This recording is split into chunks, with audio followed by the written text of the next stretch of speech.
Hello, this is Uche Joku, and welcome to this episode of the Sneaker Principal Podcast. I am coming from my office before heading out after a nice long day at school. So it's been a while since I received a Dear Sneaker Principal letter, question, message. So here's one for you, and hopefully this impacts someone the right way and encourages someone and gives someone some direction. Here it goes. Dear Sneaker Principal, I just became an assistant principal at a middle school, and I'm struggling to balance being approachable with being respected. Some teachers treat me like a peer. Others treat me like an outsider. How do I lead without losing myself or my relationships? From new AP trying to find my footing. This is a good one actually, because I was one of those people who I started my career as in leadership in a very strange way. My first year in education, literally my first day, I was made the dean of a high school. So very limited time in the building, and capacity of a pedagogue. But I definitely had, looking back now, I definitely had particular skill sets that really was needed by my principal at the time. So I started off being the dean, and as a dean, you become kind of teacher's hero. You know, kids act up in the classroom, you're called to remove the child.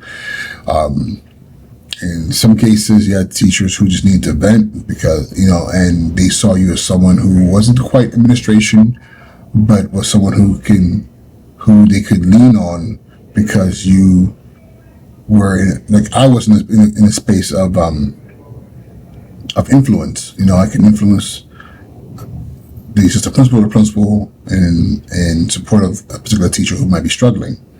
So I became kind of a favorite amongst the staff, and that was my first school. By the time I got to my second school, same thing. My third school was harder because they didn't really know me as well when I first got there. It was a turnaround situation. School had been struggling, so of course people were a little bit more standoffish. But that third school was the school that I was consistently there the longest. So I was there for 5 years. Yeah, 5 years. So during that time, I definitely established some strong relationships and friendships. But it was also where I became an assistant principal. While I was there, got there in 09. Yeah, 09. And I was an assistant principal literally by 10. It's funny because one of my colleagues here, who I've known for many years, was there to tell me to become an assistant principal. That was her first year as a teacher in inner city schools, and she actually brought today a copy of my first observation report that I did for her. I looked at the date, and the date on there was November 10th. It was November 2010. So it's funny this question is that I'm responding to, because during that time was a time that I struggled the most mentally, because I had to deal with going from being everybody's friend, you're the dean, you're the superhero, you come into the classroom, you save me, to being your rating officer. And there were those who in their mind were thinking, oh my goodness, I'm so excited you're the AP now.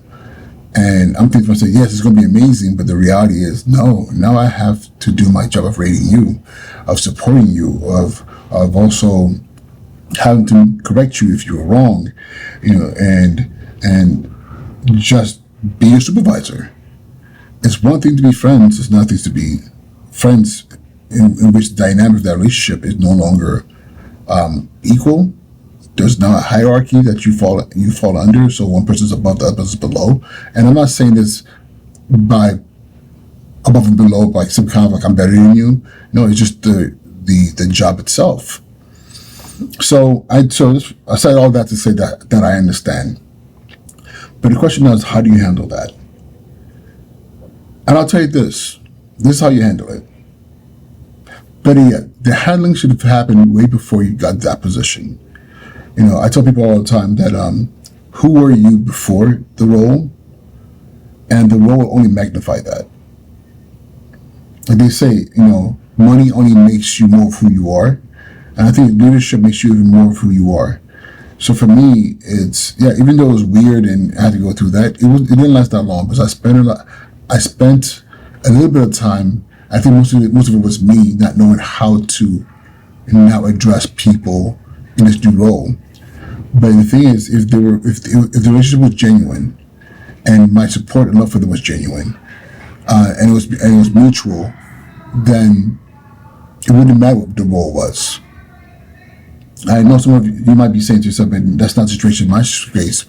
Maybe they weren't genuine." The thing is, you have to lean into who you are. My leaning into is focused on being a good friend, a good leader, someone that people could depend on, regardless of what, a truth teller. I didn't mince words, but I was all supportive, and that was because that was my stance prior to.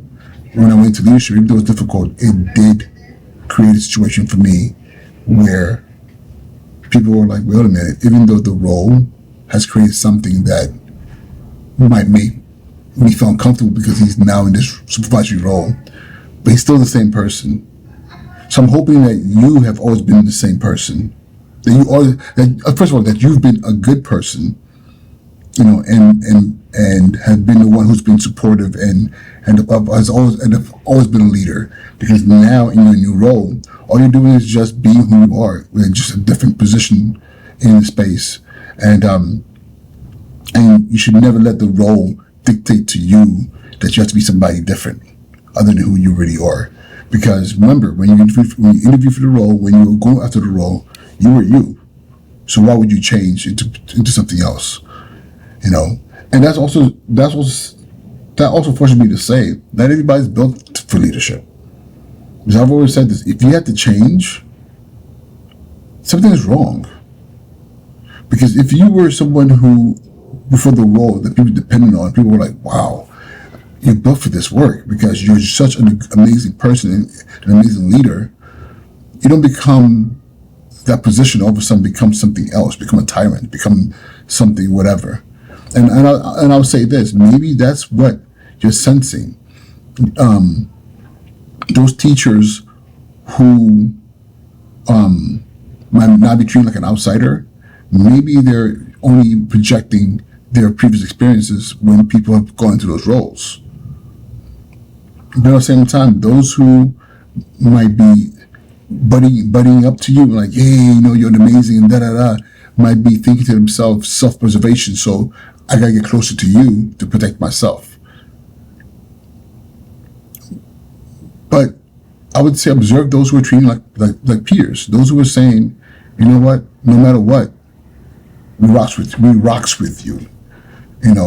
We respect your new position, and we are going to keep doing the work, and we're going to trust in your leadership. But you also have to be willing to be open to feedback and criticism and all those different things. I think at the end of the day, what you experience is normal, but the question is, who are you in the midst of all that? And who are you in the midst of all that is really leans on who you were before you came into the position. And that's the thing you have to really think about. If you find yourself shifting and become something else, you have a lot of internal reflection to do. And I'll say this in closing: staying who you are and being yourself. It's not easy. I'm telling you right now, because so many people don't stay who they are. But I'm telling you, that's the real way to maintain longevity, authentic longevity, is being who you were when they wanted you to be in that position, and staying authentically who you are as you do that work. Knowing that your decisions might not be popular, the way you move and the way you talk might not be popular, but as long as you're doing good work, especially in service of children and the community, you'll be good. I don't know if I answered the question, but the key here is no matter how you're being treated, stay who you are. Be the amazing person that you were that led to you getting in that position, and you will win. You know, leadership is not easy. It's gonna come with bumps and bruises, but just be authentic to who you are. All right, y'all. Uche and Joku, thank you so much. Thank you so much for the feedback, for liking my videos, for sharing it. I really do appreciate that. And those of you who I run into in New York City and tell me, "Oh my God, I watch and I share with my staff." First of all, I think that's so amazing because again, this was created as a part of my own personal therapy, getting things off the head, because this work takes a lot out of you, and sometimes you feel like you're only in your own head. So I decided to do this to be of service to others as well. All right, I'm done talking. Have an amazing day, and I'll talk to you soon. Be well.